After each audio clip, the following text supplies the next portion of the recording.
Hello everyone, this is Revan Rao. स्वागत करता हूं आप सभी का रैपिड रिवीजन सीरीज के चैप्टर नंबर 11 में, जिसका नाम है dual nature of matter and radiation. इस चैप्टर से एक असर्शन एंड रीजन आना पक्का है और एक 3 मार्क का या 2 मार्क का क्वेश्चन पूछा जा सकता है। ये अब तक के जितने भी पेपर सेट हुए उसमें ये सिनारियो देखने को मिला है। हाँ, मॉडर्न फिजिक्स से केस स्टडी बेस्ड क्वेश्चन पूछा जाता है, हो सकता है वो इस चैप्टर से पूछ ले, हो सकता है आने वाले चैप्टर्स में से पूछ ले, लेकिन ये दिमाग में रखना कि यहां आपको एक क्वेश्चन देखने को मिलेगा ही मिलेगा। तो शुरुआत कुछ ऐसी होती है कि हमें बताता है, एक्चुअल में पूरा चैप्टर है ना, हमें बताता है कि लाइट, अब तक हम जो मान रहे थे कि लाइट इज अ वेव, ये लाइट के पास पार्टिकल नेचर भी होता है। तो हम कुछ ऐसे एक्सपेरिमेंट पढ़ेंगे कि जो इसका पार्टिकल नेचर प्रूव करेंगे। तो सबसे पहले ये बताते हैं कि भाई लाइट, नेचर ऑफ लाइट क्या है। तो बताते हैं कि लाइट है ना, वो छोटे छोटे टाइनी पार्टिकल से बनी हुई है, छोटे छोटे टाइनी पार्टिकल से बनी हुई है, और इस पार्टिकल का नाम है फोटोन, कि जिसका रेस्ट में कुछ मास नहीं होता है, अकेले का कुछ मास नहीं होता है, इसका ना ही कोई चार्ज होता है। हाँ, ये अपने साथ कुछ एनर्जी लेके ट्रैवल करते हैं, अपने साथ कुछ मोमेंटम लेके ट्रैवल करते हैं। जैसे कि एक फोटोन की एनर्जी में लिखूं तो it's nothing but it's HF या HC बाय लैम्बडा के फॉर्म में हम लिखते हैं। ऐसे बहुत सारे फोटोन एमिट होते हैं एक साथ बल्ब में से, इसी से बल्ब का पावर बनता है। पावर क्या होता है? एनर्जी पर टाइम, कि भाई एक समय, एक सेकंड में कितने फोटोन इमिट हुए हैं। जो हर एक फोटोन है वो अपनी अपनी एनर्जी से, मतलब ये ई एनर्जी से फट करके बाहर निकलेंगे। तो power is equal to n into E के फॉर्म में भी लिखा जा सकता है। इस पे बहुत अच्छा क्वेश्चन पूछा गया है, देख लीजिए, ये ध्यान से देख लीजिए। 2025 में पूछा गया क्वेश्चन है कि source produce a monochromatic light, जिसकी फ्रीक्वेंसी दे रखी है, तो ये फोटोन की एक तरह से फ्रीक्वेंसी हो जाएगी। एंड एक्चुअल में जो इलेक्ट्रोमैग्नेटिक वेव है वही लाइट है ना, हाँ जी, लेकिन उसके पार्टिकल नेचर की बात करें तो एक फोटोन की फ्रीक्वेंसी मिल गई और बताते हैं कि भाई ये किस में से निकल रहा है। तो पावर इमिटेड 3.31 मिली वोल्ट के फॉर्म में इमिट हो रहा है। तो नंबर ऑफ फोटोन्स कितने होंगे? तो power P is equal to n into E लिखा, E is equal to HF, simplify किया, एन की वैल्यू निकाली, बस यही आंसर। अप्रोक्सीमेटली तुम्हें ना पावर भी निकाल के आगे होते तो 1 मार्क्स पक्का हो जाता, 10⁻16 वाला आंसर बन रहा था। फिर उन्होंने बताया कि भाई ये लाइट है ना, वो किसी के ऊपर गिरती है तो कभी फोटो इलेक्ट्रिक इमिशन होगा, कभी नहीं होगा। तो पहले दिमाग लगाया कि भाई कभी भी कोई भी सरफेस पे गिरती है तभी, या कोई स्पेशल टाइप की सरफेस है। तो हमने बताया मेटालिक सरफेस की बात करेंगे। उस मेटालिक सरफेस में भी एक लिमिटेशन होगी कि भाई इससे ज्यादा एनर्जी आएगी तब वो इमिट होगा। जैसे कि इस मेटालिक सरफेस को हमने एक है ना हीट, मतलब हीट वाले इंजन में रख दिया, ऐसा समझ लीजिए, कोई ऐसी सिस्टम में रख दिया कि जहां पर कंटिन्यूसली हीट आ रही है, तो हम कंटिन्यूसली इसको हीट दे रहे हैं, तो एक ऐसा समय आएगा या एक ऐसी एनर्जी इतनी हीट सफिशिएंट हो जाएगी, ऐसे ही सफिशिएंट हीट होगी कि जिससे इलेक्ट्रॉन है ना एक मिनिमम एनर्जी से ऊपर उठ जाएगा। तो वो मिनिमम एनर्जी से ऊपर उठ जाएगा तब जाके इलेक्ट्रॉन बाहर निकल पाता है। ऐसे टाइप के इलेक्ट्रॉन को थर्मोनिक इलेक्ट्रॉन भी कहते हैं। ऐसे ही फील्ड इमिशन है कि भाई एक पॉजिटिव चार्ज प्लेट ले ली, इसकी वजह से तगड़ी इलेक्ट्रिक फील्ड लगा दी, भाई साहब 10⁻16 इलेक्ट्रिक फील्ड लगा दीजिए, मान लीजिए 10⁻16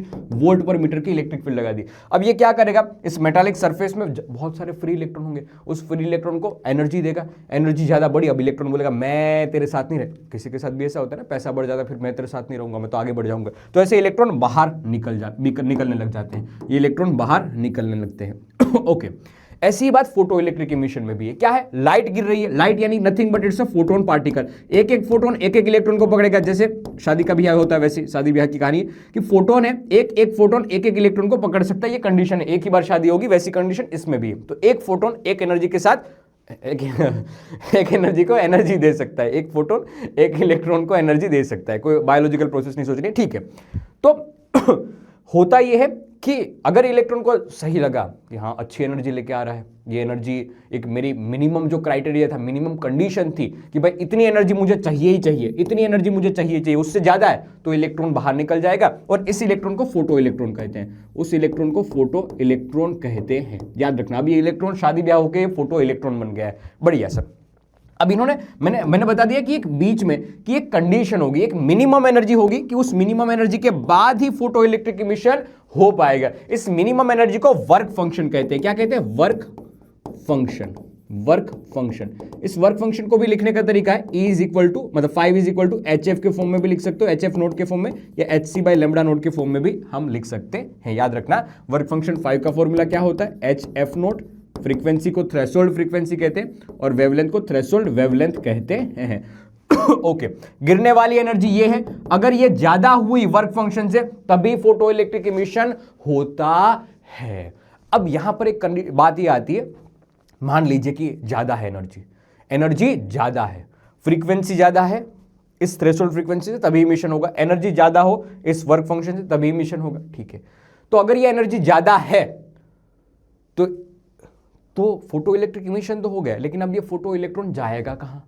तो इसके बारे में बताते हैं आइंस्टाइन बाबा ने बताया कि भाई मान लीजिए हम एक मैक्सिमम एनर्जी के साथ बहने वाले फोटो इलेक्ट्रॉन की बात कर रहे हैं, मैक्सिमम एनर्जी के साथ बहने वाले फोटो इलेक्ट्रॉन की बात कर रहे हैं। ध्यान से देखना कि भाई ये देख नेगेटिव टर्मिनल से ज्वाइन कर दिया, यहां पर है नेगेटिव प्लेट, पहले अभी बैटरी नहीं ज्वाइन कर दिया ऐसा समझना, फिर भी समझ लीजिए कि ये नेगेटिव वाली प्लेट है। ठीक है, कैथोड प्लेट हो गई, इस तरफ एनोड प्लेट है, इस तरफ एनोड प्लेट है। जैसे ये फोटो इलेक्ट्रिक मतलब ये लाइट गिरी है, अगर एनर्जी सफिशिएंट हुई, ये एनर्जी सफिशिएंट हुई वर्क फंक्शन से ज्यादा हुई, तो जितनी गिर रही है उसमें से वर्क फंक्शन माइनस कर दीजिए, जो बची हुई एनर्जी होगी, आइडियलाइजेशन कंडीशन मान के चल रहे, तो उसी बची हुई एनर्जी से ये बाहर निकल जाएगा, ये बाहर निकल जाएगा, मैक्सिमम काइनेटिक एनर्जी के साथ बाहर निकल जाएगा। तो आप ऐसे लिख सकते हो K maximum is equal to E-5, K maximum को 1/2 m V मैक्सिमम का स्क्वायर, V क्या है, m क्या है, मास ऑफ इलेक्ट्रॉन है। तो यहाँ पर बस ये बात ध्यान रखना कि ये जो वेलोसिटी मैक्सिमम है या काइनेटिक एनर्जी मैक्सिमम फ्रीक्वेंसी पे डिपेंड करती है, वर्क फंक्शन पे डिपेंड करती है, जो भी मेटल यूज किया है। ये इंटेंसिटी पे, कितनी लाइट गिर रही है उस पर डिपेंड नहीं करती है, कितनी फ्रीक्वेंसी की लाइट गिर रही है उस पर डिपेंडेंसी रहती है। याद रखना, अगर फ्रीक्वेंसी बढ़ाएंगे हम इस लाइट की, हम इसकी फ्रीक्वेंसी बढ़ाएंगे तो होगा ये कि एनर्जी बढ़ेगी, एनर्जी गिरने वाली एनर्जी बढ़ी तो एक फोटोन ने एक इलेक्ट्रॉन को दी हुई एनर्जी बढ़ी, इस वजह से E बढ़ा, तो हमें काइनेटिक मैक्सिमम एनर्जी बढ़ती हुई प्रतीत होगी। इसका ग्राफ भी आप ड्रॉ कर सकते हो, देखो y is equal to mx plus c वाला ही तो ग्राफ है। ओके, तो मतलब इसका ग्राफ भी आप एक स्ट्रेट लाइन में ड्रॉ करोगे। अभी एक साथ सारे ग्राफ दिखाऊंगा। सुनो, एक पहले 2025 का आया हुआ क्वेश्चन है, थोड़ा सा मिसमैच हो गया, लेकिन समझना क्या कंडीशन थी। उन्होंने पहले बताया था कि दो मेटल है A एंड B, दो बीम से A एंड B, ये A बीम की बात है जिसकी एनर्जी दे रखी है, और ये B बीम की बात है जिसकी एनर्जी दे रखी है। वर्क फंक्शन दोनों का सेम है, एक ही मेटालिक प्लेट की बात करें जो वर्क फंक्शन क्वेश्चन में दे रखा है 2.3 वोल्ट। ठीक है, 2.3 वोल्ट ये दे रखा है। हमें दोनों की वेलोसिटी का रेशियो चाहिए था, वेलोसिटी मैक्सिमम का रेशियो चाहिए था। तो K मैक्सिमम पहले वाले केस की निकाल ली, दूसरे वाले केस के लिए निकाल ली, और फिर दोनों का रेशियो लेके हमने मैक्सिमम वेलोसिटी निकाल दी, जो मिल रही थी 1/3 के फॉर्म में। सो ऑप्शन हो जाएगा C वाला पक्का। 2025 में पूछा गया MCQ है, 25 में, याद रखना। अब मैं बता रहा था ग्राफ की बात, जैसे ये इक्वेशन को देखो अच्छे से, क्या ये y is equal to mx plus c जैसी इक्वेशन नहीं है? देखो ध्यान से, y is equal to mx plus c यहां पर -5 दे रखा है, m यहां पर h दे रखा है, और x की जगह पे हम लिख लेंगे फ्रीक्वेंसी f। तो देखो y is equal to mx plus c वाला graph, k maximum is equal to hf minus करके या प्लस करके -5 लिख लीजिए। तो ये ग्राफ कुछ ऐसा स्ट्रेट लाइन में बढ़ता हुआ प्रतीत होगा, और पीछे के डायरेक्शन में इसको थोड़ा सा खींचो तो ये वर्क फंक्शन 5 हो जाएगा। बढ़िया यार, पता तो चल गया, स्ट्रेट लाइन है। हाँ अब देखो, हमने है ना यहाँ पर एक दिमाग लगाया। अब मैं इस ऑब्जर्वेशन की बात करता हूँ। आइंस्टाइन बाबा की बात यहाँ पर खत्म होती है, अब एक नई बात बताता हूँ। देखो, ये मैक्सिमम काइनेटिक एनर्जी के साथ बाहर आ गए, लेकिन वो मैक्सिमम काइनेटिक एनर्जी भी बहुत कम हो, ठप करके आ गया ये, अब इससे ज़्यादा तो है नहीं एनर्जी। तो हमने क्या किया पता है, बैटरी इसके साथ कनेक्ट किया, दिमाग लगाया शकुनी मामा वाला। तो साथ में एक बैटरी लगा दी। इस बैटरी से क्या होगा कि सामने वाले पे पॉजिटिव चार्ज आ गया, यहाँ पर फिलहाल नेगेटिव चार्ज था ही था, और नेगेटिव चार्ज आ गया। सुन, इलेक्ट्रॉन को चाहिए क्या? Positive charge. इलेक्ट्रॉन को इच्छा किसकी? पॉजिटिव चार्ज की। तो ये नेगेटिव चार्ज इलेक्ट्रॉन है बेटा, पॉजिटिव चार्ज की तलाश में, और सामने दिख भी रहा है, तो फट से एक्सेलरेट होगा। फट से क्या होगा? एक्सेलरेट होगा। ठीक है सर, एक्सेलरेट होगा। तो ये पूरा एक्सेलरेट होके यहां से पास हुआ, यहां पर हमने लगा दिया गैल्वेनोमीटर या माइक्रोमीटर। तो ये क्या मेजर करेगा? करंट मेजर करेगा। ये एमीटर हमने लगा दिया, करंट मेजर करेगा। तो हमने ये पाया कि भाई जितनी तुम नंबर ऑफ रेस बढ़ाओगे, जितने नंबर ऑफ फोटोन बढ़ाओगे, जितनी नंबर ऑफ रेस बढ़ाओगे, इंटेंसिटी बढ़ाओगे। इंटेंसिटी बढ़ाना मतलब नंबर ऑफ फोटोन बढ़ाना, तो अगर आप इंटेंसिटी बढ़ाओगे, याद रखना, इंटेंसिटी बढ़ाना मतलब क्या है? नंबर ऑफ फोटोन बढ़ाना। नंबर ऑफ फोटोन बढ़ाओगे तो इमिट होने वाले नंबर ऑफ फोटो इलेक्ट्रॉन भी बढ़ेंगे। अगर फोटो इलेक्ट्रॉन बढ़ेंगे तो धीरे धीरे करंट भी बढ़ेगा, उस गैल्वेनोमीटर में से या उस एमीटर में से पास होने वाला करंट भी बढ़ेगा। तो ये लीनियरली प्रोपोर्शनलिटी मिल रही है। अगर इमिशन हो रहा है और इंटेंसिटी आप बढ़ाते जाओगे तो फोटो करंट बढ़ता जाएगा। ठीक है, हाँ, एक मैक्सिमम वैल्यू आ जाएगी फिर धीरे धीरे एक मैक्सिमम वैल्यू आ जाएगी कि भाई अब इससे ज्यादा नहीं, जितने भी थे वो सारे के सारे पहुंच गए हैं। अब देखना अब हम इसका वोल्टेज वर्सेस का ग्राफ समझते हैं। जैसे कि है ना, हमने पहले देखा तो 10 में से 5 पहुंच जा रहे थे, हमने बड़ी बैटरी लगाई 10 में से 8 पहुंच गए, और बड़ी बैटरी लगाई तो 10 में से 10 पहुंच गए, 10 में से 10 पहुंच गए। तो हम कंटिन्यूअसली क्या कर रहे हैं, बैटरी बदलते जा रहे हैं, इसका पोटेंशियल बढ़ाते जा रहे हैं, इसका पोटेंशियल बढ़ाते जा रहे हैं। तो कंटिन्यूअसली करंट की वैल्यू बढ़ रही थी, बढ़ रही थी, बढ़ रही थी। ये देखो करंट की वैल्यू बढ़ रही थी, बढ़ रही थी, बढ़ रही थी, बढ़ रही थी, बढ़ रही थी, ठीक है ये बढ़ रही थी। हाँ, अब एक ऐसा समय आ जाएगा कि भाई अब आपने 15 वोल्ट की बहुत ज्यादा तगड़ी बैटरी भी लगा दी, लेकिन वो 10 के 10 जो इमिट हुए थे वो सारे के सारे फोटो इलेक्ट्रॉन है वो इस सर्किट में से पास हो गए, इसी सर्किट में से पास हो गए। तो अब क्या फर्क पड़ता है, अब क्या फर्क पड़ता है, सारे के सारे फोटो इलेक्ट्रॉन तो पास हो गए, पूरा तो करंट मिल गया। तो इसी करंट को सैचुरेशन करंट कहते हैं। अब यहां पर और एक तंज खेलते हैं शकुनी मामा कि भाई सोचो सोचो सोच मेरे बच्चे कि इस बैटरी की पोलैरिटी में चेंज कर दो, बैटरी की पोलैरिटी में चेंज कर दूं, मतलब कि ये पॉजिटिव नेगेटिव थी ना, हाँ ये नेगेटिव ये पॉजिटिव थी, अब मैं इसको उल्टा कर दूं, ये पॉजिटिव और ये नेगेटिव। शकुनी मामा बोला ये मेरा खेल है, तू समझ, बस दाव पेच समझ कि ऐसा कर दूं तो क्या होगा। तो सर ये वाली प्लेट पॉजिटिव होने लगेगी, सामने वाली प्लेट नेगेटिव होने लगेगी। अरे भाई इलेक्ट्रॉन तो पॉजिटिव से प्यार करता है और सामने वाली प्लेट पे आ गया negative charge, electron electron negative charge को तो रिपेल करेगा। तो अब जो भी इमिशन होके बाहर निकल रहा है ना, वो बाहर देख रहा है, अरे माइला ये तो भाई नेगेटिव चार्ज सामने, मैं नहीं जाऊंगा उसकी तरफ, रिपेल करने लगता है। क्या करने लगता है, रिपेल करने लगता है। हाँ, तो धीरे धीरे जैसे जैसे आप ये पोटेंशियल घटाते हो, नेगेटिव डायरेक्शन में बढ़ाते हो, नेगेटिव डायरेक्शन में ऐसा बोलना चाहिए, नेगेटिव डायरेक्शन में बढ़ाते हो, तो ये फोटो करंट घटने लगता है, घटने लगता है, घटने लगता है, घटने लगता है, घटने लगता है, और एक ऐसा वोल्टेज मिलता है, एक ऐसा पोटेंशियल मिलता है कि जहां पर पूरा मतलब जो मैक्सिमम एनर्जी के साथ भी इमिट हुआ होगा ना, वो फोटो इलेक्ट्रॉन भी दम तोड़ देगा, नहीं भाई मैं नहीं जा सकता उस ओर, तो बड़ा तगड़ा चार्ज है, मैं नहीं जा सकता, बड़ा तगड़ा रिपल्शन है। तो उस पोटेंशियल को कहते हैं स्टॉपिंग पोटेंशियल, कि हर एक इलेक्ट्रॉन, हर एक फोटो इलेक्ट्रॉन वहां पर स्टॉप हो गया, वो सर्किट में से फ्लो नहीं कर रहा है। तो इस स्टॉपिंग पोटेंशियल को वी नोट कहते हैं, और इस वी नोट की इक्वेशन आती है eV nought is equal to K maximum के इक्वल। बढ़िया तो सेम ग्राफ आप इसका भी ड्रॉ कर सकते हो, जैसे मैंने यहां पर के मैक्सिमम वाला ग्राफ ड्रॉ किया था ना, वो सेम ग्राफ यहां पर भी आप अच्छे से ड्रॉ कर सकते हो। देखो सेम ही इक्वेशन बन रही है, eV nought is equal to HF minus K, HF minus 5 याद रखना, ई को डिनोमिनेटर में लेके चलते हैं तो दोस्त ये हो जाएगा V nought is equal to H by E into करके फ्रीक्वेंसी प्लस करके 5/e लिखेंगे। याद रखना स्लोप क्या हो जाएगा इसमें, h/e हो जाएगा। याद रखना यहां से क्वेश्चन पूछा गया है, बार बार बताता हूं।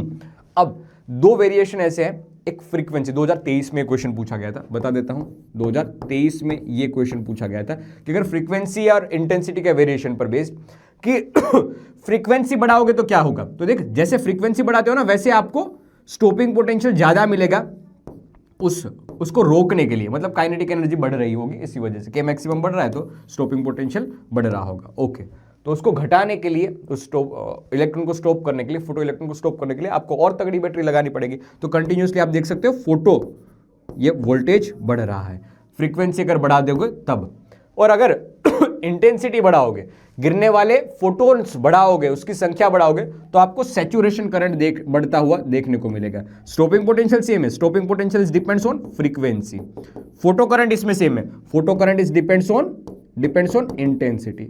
ये याद रखना, यही खास बातें हैं जो लाइट का पार्टिकल नेचर शो करती है। वरना वेव थ्योरी ने तो ऐसा बताया था कि भाई एक मिनिमम इंटेंसिटी वाली भी लाइट गिरेगी ना, तब भी वो फोटो इलेक्ट्रॉन इमिशन कर सकती है। हाँ, मतलब वो एक अच्छी खासी इंटेंसिटी वाला होना चाहिए, तब वो इमिशन करवा दे। अभी उसके फेलियर की बात भी करते हैं। एक जो मैं क्वेश्चन पूछ रहा था कि 2025 में एमसीक्यू पूछा गया था, वो सेम यही ग्राफ पूछा है, स्टॉपिंग पोटेंशियल वर्सेस फ्रीक्वेंसी का ग्राफ। इन्होंने पूछा है कि अगर स्लोप दे रखा है कि स्लोप की वैल्यू m है, स्लोप की वैल्यू m है, वो दे रखी है, और आपको निकालना है इलेक्ट्रॉन की वैल्यू। तो आपको पता है यहां से कि m is equal to h/e होता है, और e की वैल्यू निकालनी है तो e इज इक्वल टू हो जाएगा h/m। ये पूछा था क्वेश्चन में। पूरी कहानी भले ऐसी भद्दी सी लग रहा हो क्या बताया, लेकिन बहुत सिंपल क्वेश्चन था। एक बार अगर आपके दिमाग में कंसेप्ट बैठ चुका है, ये ग्राफ पैटर्न बैठ चुकी है, तो इसका आंसर आएगा h/m, सी ऑप्शन हो जाएगा। याद रहेगा दोस्त?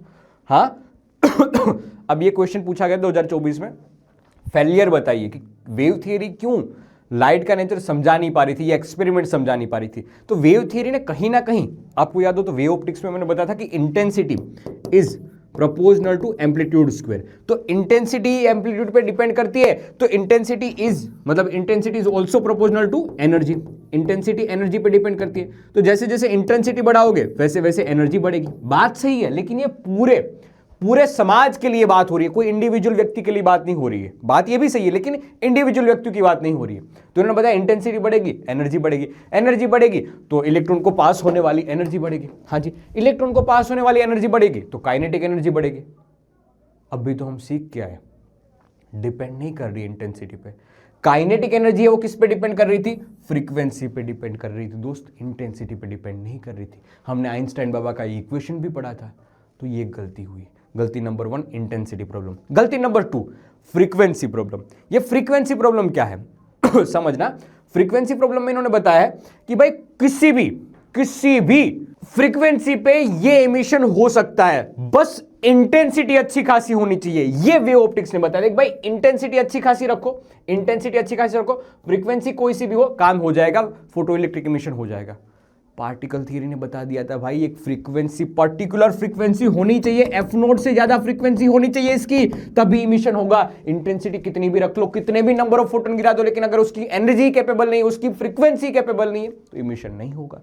तो ये एक फोटोन पे डिपेंडेंसी है, बल्कि पे डिपेंडेंसी नहीं है, याद रखना। हाँ, तीसरी प्रॉब्लम टाइम लेग प्रॉब्लम।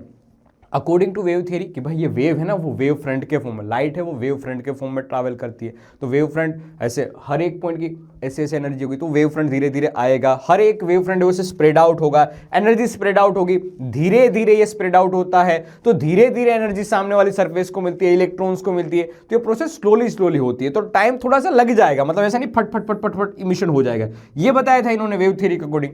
जबकि प्रैक्टिकली ये चीज पता चलती है कि फोटो इलेक्ट्रिक इमिशन है बहुत छोटे टाइम में, इंस्टेंटेनियस 10 टू पावर समथिंग आएगा, मतलब माइनस में, कि इतने 0 सेकंड वाले में भी ये इमिशन हो जाएगा। तो ये इंस्टेंटेनियस प्रोसेस है, इसमें टाइम लगता ही नहीं है। एक सटाक से एक फोटोन गिरा, एक इलेक्ट्रॉन को पकड़ के शादी ब्याह करके भाग निकला है। तो ये सट होने वाली प्रोसेस है, इंस्टेंटेनियस प्रोसेस है। तो तीसरा फेलियर था वेव थियरी ऑफ लाइट का। ठीक है, परफेक्ट। देखो 2024 का असर्शन रीजन, ये ऐसे बहुत सारे असर्शन रीजन पूछे गए। बस याद रखना कि इंटेंसिटी की डिपेंडेंसी, जो फोटो करंट है उसकी डिपेंडेंसी इंटेंसिटी पे होती है। स्टॉपिंग पोटेंशियल की बात करें या काइनेटिक एनर्जी की बात करें, उसकी डिपेंडेंसी फ्रीक्वेंसी पे होती है। ये दिमाग में रखना, सारे असर्शन रीजन आप कर लोगे। तो बताते हैं कि photo electric effect, the kinetic energy of emitted photo electrons is increase with increase of intensity. पहली बात झूठ बता दी बेटा, झूठ है बाबा, झूठ है। इंटेंसिटी पे काइनेटिक एनर्जी की डिपेंडेंसी नहीं रहती है। फिर बताते हैं कि फोटो करंट है ना, उसकी डिपेंडेंसी रहेगी वेवलेंथ पे। भाई वेवलेंथ फ्रीक्वेंसी पे डिपेंडेंसी रहती है, इसकी डिपेंडेंसी किस पे रहती है, इंटेंसिटी पे डिपेंडेंसी रहती है। तो दूसरी बात भी झूठ है। तो यहां पर बताएंगे कि दोनों बात गलत दे रखी है, इस वजह से डी ऑप्शन सही हो जाएगा। बढ़िया। अब नेचर लव्स सिमेट्री। भाई देखो, यहां पर डी ब्रोगली साहब आते हैं, उन्होंने अपनी हाइपोथेसिस पीएचडी करते समय बता दिया कि भाई अब तक लाइट कि जिसको हम वेव मान रहे थे, उसने भी दोगलापन दिखा दिया, उसका पार्टिकल नेचर दिखा दिया।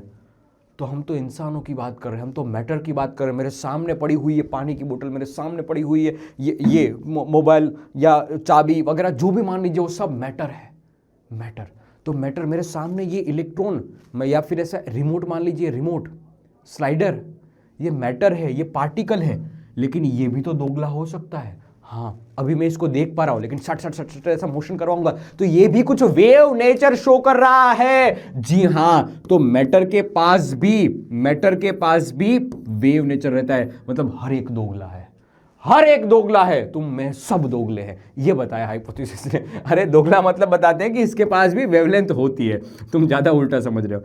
तो lambda is equal to H upon P, ये वेवलेंथ कितनी होती है, मास m दे रखा है तो lambda is equal to H by P, P is equal to M into V होता है। यहां पर एक इक्वेशन बहुत फेमस होती है, पता है आपको, मोमेंटम की। मोमेंटम क्या होता है, अंडर रूट में 2m काइनेटिक एनर्जी होता है। तो यहां से बहुत अच्छी खासी इक्वेशंस लिखी जा सकती है, जैसे कि मोमेंटम का कई बार केसेस आप भी बन जाता है कि अंडर रूट में 2m q इंटू वी के फॉर्म में। इलेक्ट्रॉन दे रखा है तो इलेक्ट्रॉन के फॉर्म में हम लिखेंगे, तो ऐसा हो जाएगा लैम्बडा इज इक्वल टू, ये एक इलेक्ट्रॉन गन है कि जिसको वी वोल्टेज, जिसमें इलेक्ट्रॉन इमिट हो रहा है और वी पोटेंशियल से हम इसको एक्सेलरेट कर रहे हैं। तो काइनेटिक एनर्जी कितनी हो जाती है पता है, इसमें E इंटू वी के फॉर्म में चली जाती है। तो lambda is equal to H upon P, P और ये 2m Q इंटू वी, तो ये E इंटू वी लिख लिया। सिंप्लीफाई करोगे ना, ये 12.27 divide by under root V angstrom में आंसर मिल जाएगा। शॉर्टकट मेथड है, यहां से आप यूज कर सकते हो।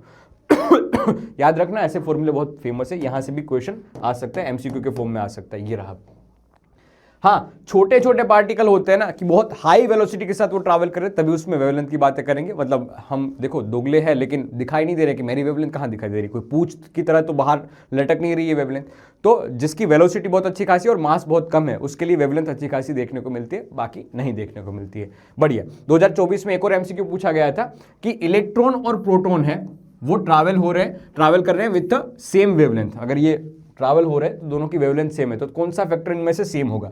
तो wavelength lambda is equal to H upon P होता है। पी तो एच तो कांस्टेंट है, तो लैम्बडा सेम दोनों की है। तो मतलब इलेक्ट्रॉन और प्रोटॉन ये दोनों ट्रैवल हो रहे हैं विथ सेम वेवलेंथ। तो लैम्बडा दोनों की सेम होगी तो ऑब्वियसली दोनों का मोमेंटम सेम होगा। मोमेंटम दोनों का सेम होगा इस इक्वेशन के अनुसार। 2024 का इक्वेशन था। परफेक्ट।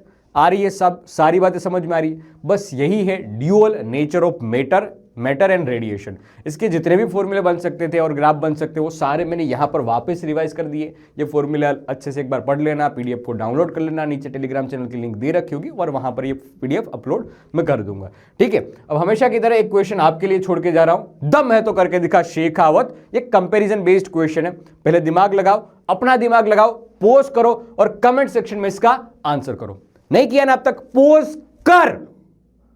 ठीक है, सही आया तो कांग्रेचुलेशन, नहीं आया तो कमेंट सेक्शन में बताना, और सही आया तब भी बताना। उसमें लाइक आ जाए तो समझ लेना रवि सर ने आंसर बता दिया है। ठीक है, तो that's it for dual nature of matter के लिए। मिलेंगे एक अगले रैपिड रिवीजन में नई नई बातों के साथ। तब तक के लिए बेटा tata bye bye, love you all. और रहे एक बात हमेशा याद कि फिजिक्स से नहीं है डरना, क्योंकि आपके साथ है मास्टर रवि वंदा।